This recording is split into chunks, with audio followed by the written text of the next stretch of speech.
Sisters and brothers of America, it fills my heart with joy unspeakable to rise in response to the warm, cordial welcome which you have given us.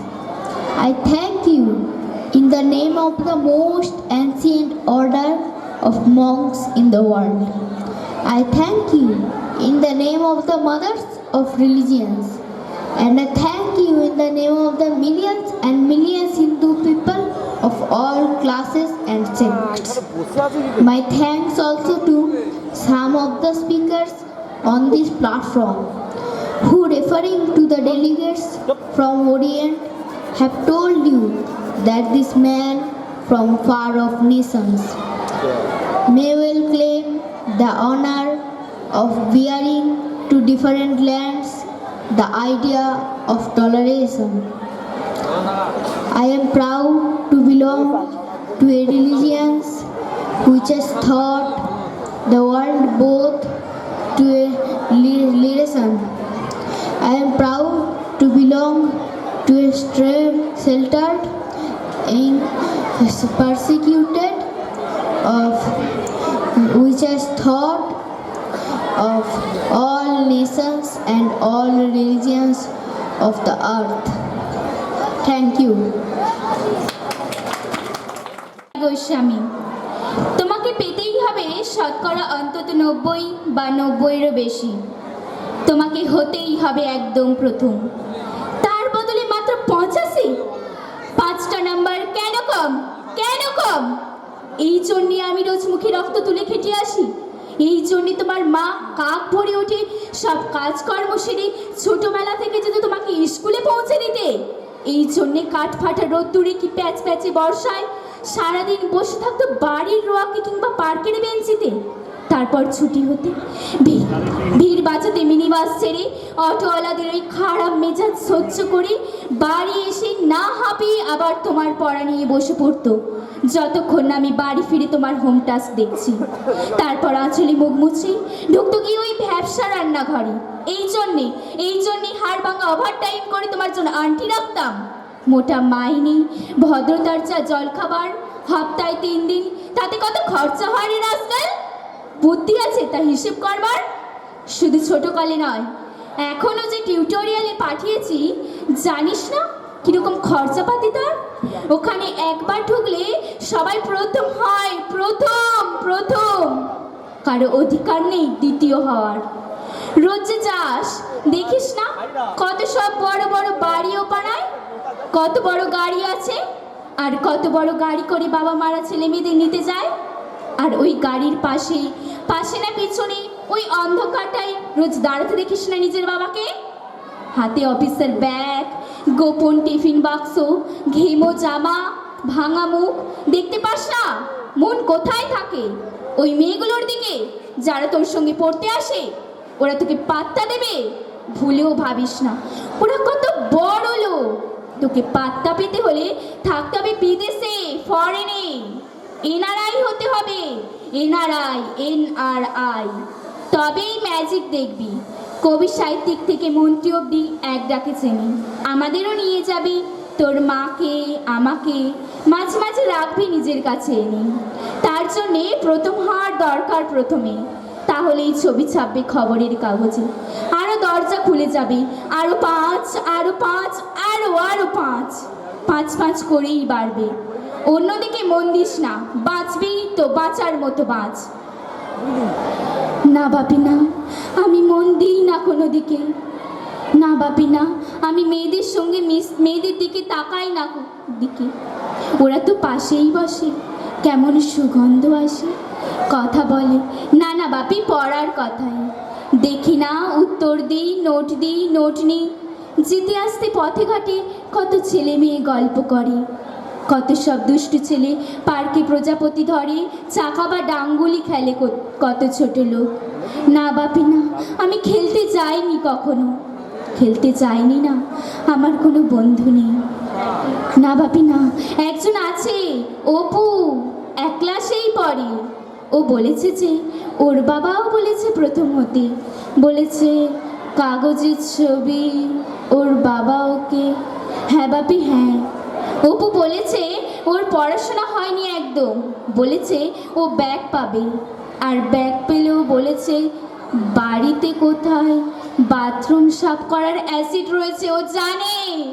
হ্যাঁ বাপি হ্যাঁ, ও বলেছে উঠে যাবে কাগজের প্রথম পাতায়। নমস্কার। ময়ূরপঙ্খী, সুবোধ সরকার। মেয়ে হলে কি নাম রাখতে? কি নাম কি নাম কি নাম কি নাম রাখতাম? ময়ূরপঙ্খী। কম করে 19 জন কবি, লেখক, অধ্যাপক বলেছেন, বুঝলে, এক ছেলে নয়, তোমার একটা মেয়ে দরকার। ছেলে খারাপ হলে বিপদ, আবার ভালো হলেও বিপদ। খারাপ হলে সারা পাড়া অভিশাপ দেবে, আর ভালো হলে আমেরিকা কিনে নেবে। মেয়ে হলে নাম রাখতাম ময়ূরপঙ্খী। ভুল বললাম? নাম রাখবো ময়ূরপঙ্খী। ছোট ছোট পা, ছোট ছোট হাত, টলমল করে এগিয়ে আসছে সে আমার দিকে। ময়ূর, মা তুই আমায় ভালোবাসবি তো? ছেড়ে যাবি না তো? অ্যাপ্লাই করেছো? জিজ্ঞেস করলো সমস্বরে 3 জন। আমি বললাম দেখেও এসেছি, যে কোনো দিন হোম থেকে টেলিফোন এলে ছুটতে গিয়ে তুলে আনবো ময়ূরপঙ্খীকে, চুমুই তাকে ভরিয়ে তুলবো। সে তার 4 বছরের দাদা রোরবাবুর সঙ্গে কাদা হয়ে ঘুমিয়ে থাকবে। অ্যাপ্লাই করেছো? মাত্র 2টো শব্দ, 2টো ধ্বনি, অত তীক্ষ্ণ কখনো লাগেনি। রাত্রে ঘুমের ভেতর বহু দূর থেকে প্রতিধ্বনি এসে জিজ্ঞেস করলো, অ্যাপ্লাই করেছো? হাওড়া, শিয়ালদা, চৌরঙ্গি, কালীঘাট, শোভাবাজারের ফুটপাত থেকে কচি হাত, হাজার হাজার কচি হাত এসে জিজ্ঞেস করলো, আমার জন্য তুমি অ্যাপ্লাই করেছো? বাকি রাত উঠে বসে থাকে আমার সামনে কাকপুর, ফুটপাত আর ফুটপাত। ঘুমিয়ে রয়েছে এক ভারতবর্ষ ময়ূরপঙ্খী। আমরা কি পারি না হোম থেকে, রাস্তা থেকে, ফুটপাত থেকে একটি করে ময়ূরপঙ্খী ঘরে তুলে আনতে? পারি না কি? নমস্কার।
সমবেত কণ্ঠে সঙ্গীত শুনলাম।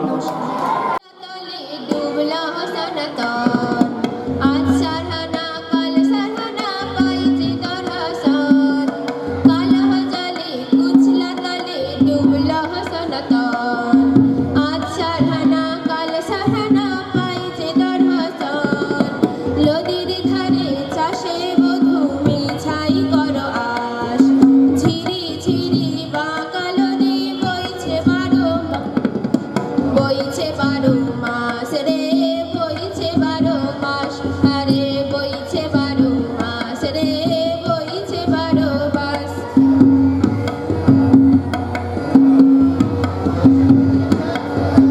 চিংড়ি মাছের ভিতর কারা তাই ঢালেছি ঘি, আর নিজের হাতে ভাব ছাড়েছি ভাবলে হবে কি। চিংড়ি মাছের ভিতর কারা তাই ঢালেছি ঘি, আর নিজের হাতে ভাব ছাড়েছি ভাবলে হবে কি। চালের চুলা লম্বা কচা খুলি খুলি যায়, দেখি স্বামীর বিবেচনা কার ঘরে সামায়। চালের চুলা লম্বা কচা খুলি খুলি যায়, দেখি স্বামীর বিবেচনা কার ঘরে সামায়।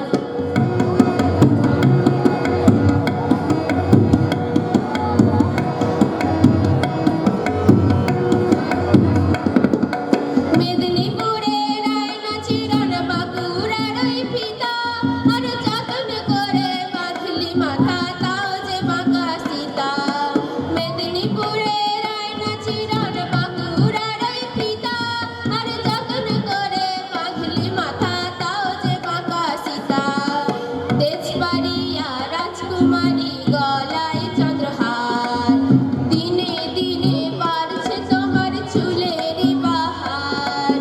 তেজবাড়িয়া রাজকুমারী গলায় চন্দ্রহার, দিনে দিনে বাড়ছে তোমার চুলেরই বাহার। গলি গলি ফুল ফুটেছে নীল কালো আর সাদা, আর কোন ফুলেতে কৃষ্ণ আছেন কোন ফুলেতে রাধা। গলি গলি ফুল ফুটেছে নীল কালো আর সাদা, আর কোন ফুলেতে কৃষ্ণ আছেন কোন ফুলেতে রাধা। কালা জলে কুচলা তলে ডুবলো সনাতন, আজ সারহানা কাল সারহানা পাইছে তোর হাসন। নদীর ধারে চাষে বধূ মিছাই করো আশ, ঝিরি ঝিরি বাঁকা নদী বইছে 12 মাস। বইছে 12 মাস রে, বইছে 12 মাস, আরে বইছে 12 মাস রে, বইছে 12 মাস, আরে বইছে 12 মাস রে, বইছে 12 মাস, আরে বইছে 12 মাস রে, বইছে 12 মাস।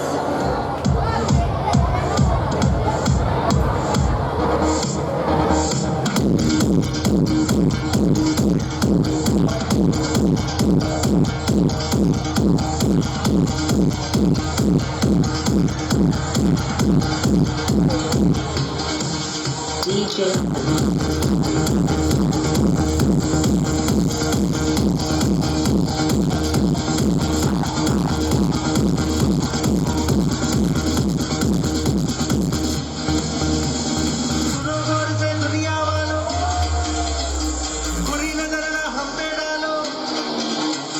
सुनो गौर से दुनिया वालों, बुरी नजर ना हम पे डालो। चाहे जितना जोर लगा लो, सबसे आगे होंगे हिंदुस्तान। सुनो गौर से दुनिया वालों, बुरी नजर ना हम पे डालो। चाहे जितना जोर लगा लो, सबसे आगे होंगे हिंदुस्तान। हमने कहा है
পৌঁছে যাব সেই চাঁদের পা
নমস্কার।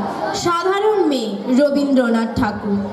আমি অন্তপুরের মেয়ে, চিনবে না আমাকে। তোমার শেষ গল্পের বইটি পড়েছি শরৎবাবুর, বাসি ফুলের মালা। তোমার নায়িকা এলোকেশীর মরণ দশা ধরেছিল 35 বছর বয়সে। 25 বছর বয়সের সঙ্গে ছিল তার রেশারেশি। দেখলাম তুমি মহোদশই বটে, জিতিয়ে দিলে তাকে। নিজের কথা বলি, বয়স আমার অল্প, একজনের মন ছুঁয়েছিল এই কাঁচা বয়সের মায়া, তাই জেনে পুলক লাগতো আমার দেহে। ভুলে গিয়েছিলাম অত্যন্ত সাধারণ মেয়ে আমি। আমার মতো এমন আছে হাজার হাজার মেয়ে, অল্প বয়সের মন্ত্র তাদের যৌবনে। তোমাকে দোহাই দিই, একটি সাধারণ মেয়ের গল্প লেখো তুমি। বড় দুঃখ তারও স্বভাবের গভীরে অসাধারণ যদি কিছু থেকে থাকে কোথাও, কেমন করে সেটা প্রমাণ করবে? এমন কজন মেলে যারা তা ধরতে পারে? কচি বয়সের জাদু লাগে ওদের চোখে, মন যায় না সত্যের খোঁজে। আমরা বিকিয়ে যাই মরীচিকার দামে। কথাটা কেন উঠলো তা বলি। মনে করো তার নাম নরেশ। সে বলেছিল কেউ তার চোখে ধরা পড়েনি আমার মতো। এত বড় কথাটা বিশ্বাস করব সাহস হয় না, না করব যে এমন জোর কই। একদিন সে গেল বিলেতে, চিঠিপত্র পাই বা কখনো। মনে মনে ভাবি, রাম রাম, এত মেয়েও আছে সে দেশে, এত তাদের ঠেলাঠেলি ভিড়, আর তারা সবাই কি অসামান্য? এত বুদ্ধি, এত উজ্জ্বলতা, তারা সবাই মিলে আবিষ্কার করেছে এক নরেশ সেনকে। স্বদেশে যার পরিচয় চাপা ছিল 10-এর মধ্যে। গেল মেলে চিঠিতে লিখেছে লিজির সঙ্গে গিয়েছিল সমুদ্রে নাইতে, তারপরে বালির পরে বসলো পাশাপাশি। লিজি তাকে খুব আস্তে আস্তে বললি, এই সেদিন তুমি এসেছো, 2 দিন পরে চলে যাবে। ঝিনুকের দুটি খোলা, মাঝখানটুকু ভরা থাক একটি নিরেট অশ্রুবিন্দু দিয়ে, দুর্লভ, মূল্যহীন। কথা বলবার কি অসামান্য ভঙ্গি! সে সঙ্গে নরেশ লিখেছে, কথাগুলো যদি বানানো হয় দোষ কি? কিন্তু চমৎকার। হিরে বসানো সোনার ফুল কি সত্য? তবু কি সত্য নয়? বুঝতেই পারছো, একটা তুলনার সংকেত অদৃশ্য কাঁটার মতো ওর চিঠি দিয়ে আমার বুকের কাছে বিধিয়ে দিয়ে জানায়, অত্যন্ত সাধারণ মেয়ে আমি। মূল্যবানকে পুরো মূল্য চুকিয়ে দিই এমন ধর নেই আমার হাতে। ওগো, না হয় তাই হলো, না হয় ঋণী হয়ে রইলেন চিরজীবন। পায়ে পড়ি তোমার শরৎবাবু, একটি সাধারণ মেয়ের গল্প লেখো তুমি। যে দুর্ভাগিনীকে পাল্লা দিতে হয় দূরের থেকে অন্তত 5-7 জন অসামান্যার সাথে, অর্থাৎ সপ্তরথিনীর মা। বুঝে নিয়েছি আমার কপাল ভেঙেছে, হার হয়েছে আমার। কিন্তু তুমি যার কথা লিখবে তাকে জিতিয়ে দিও আমার হয়ে। পড়তে পড়তে বুক যেন ওঠে ফুলে। ফুলচন্দন পড়ুক তোমার কলমের মুখে, তাকে নাম দিও মালতী। ওই নামটা আমার, ধরা পড়বার ভয় নেই। এমন অনেক মালতী আছে বাংলাদেশে, যারা ফরাসি জার্মান জানে না, কাঁদতে জানে। কি করে জিতিয়ে দেবে? উচ্চ তোমার মন, তোমার লেখনী মহীয়সী। তুমি হয়তো ওকে নিয়ে যাবে ত্যাগের পথে, দুঃখের চরমে শকুন্তলার মতো। দয়া করো আমাকে, নেমে এসো আমার সমতলে। রাত্রির অন্ধকারে বিছানায় শুয়ে দেবতার কাছে যে অসম্ভব বর প্রার্থনা করি, সেই বর আমি পাবো না, কিন্তু পাই যেন তোমার নায়িকা। রাখো না কেন 7 বছর নরেশকে লন্ডনে, বাড়ি বাড়ি ফেল করুক তার পরীক্ষায়। আদরে থাক আপন উপাসিকা মণ্ডলীতে। সেই সঙ্গে মালতী পাশ করুক এমএ কলকাতা বিশ্ববিদ্যালয়, গণিতে হোক প্রথম তোমার কলমের এক আচরণ। কিন্তু ওখানেই যদি থামো, তোমার সাহিত্য সম্রাট নামে কলঙ্ক পড়বে। তুমি তো কৃপণ নও বিধাতার মতো। পাঠিয়ে দাও না মেয়েটাকে ইউরোপে, যেখানে যারা জ্ঞানী, যারা বিদ্বান, যারা কবি, যারা বীর, যারা শিল্পী দল ভেদে আসুক ওর চারিদিকে। জ্যোতির্বিদের মতো আবিষ্কার করুক ওকে, শুধু বিদুষী বলে নয়, নারী বলে। ওর মধ্যে যে বিশ্ববিজয়ী জাদু রয়েছে, ধরা পড়ুক তার রহস্য। মুড়ের দেশে নয়, যে দেশে আছে সমজদার, আছে দরদি, আছে ইংরেজ, জার্মান, ফরাসি। মালতীর সম্মানের জন্য ডাকা হোক না বড় বড় নামদাদার সভা। মনে করা যাক যেখানে বৃষ্টি হচ্ছে মুষলধারে চাটুবাক্যে, আর মালতী চলেছে অবহেলায় মাঝখান দিয়ে। তারপরে নরেশ এসে দাঁড়াক সেই কোণে, আর তার সেই অসামার নামের দল। আর তারপরে তারপরে তারপরে আমার নোটে শাকটি মুড়লো, স্বপ্ন আমার ফুরলো। হায় রে সামান্য মেয়ে, হায় রে বিধাতার শক্তি অপব্যয়। নমস্কার। চক্রবর্তী বাবা বলেন পড়ো পড়ো, মাও বলেন তাই। একই কথা বলেন কাকা এবং দাদা ভাই। ঠাকুরদার ঠাকুরমাও বলেন পড়ো পড়ো। জয়েন্ট দিয়ে এবার বাবা জ্যাঠার লাইন ধরো। লাইন মানে কি বোঝা নয়, শক্ত সেটা ভারী। ইঞ্জিনিয়ারিং অথবা চেম্বারে ডাক্তারি। সবাই বলে পড়ো পড়ো, পড়ছি বসে তাই। পড়ার ঘরে বন্দি আমি 24 ঘন্টায়। মাথায় আমার বইয়ের বোঝা, শরীর টলমল। কখন তবে ক্রিকেট খেলি, কখন বা ফুটবল। নমস্কার।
হাততালি দিয়ে উৎসাহিত করুন।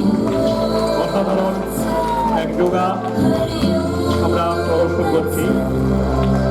শরীরকে কিভাবে নমনীয় করা যায় তারই এক দুর্দান্ত প্রযোজনা যোগা। অপূর্ব অপূর্ব শরীর।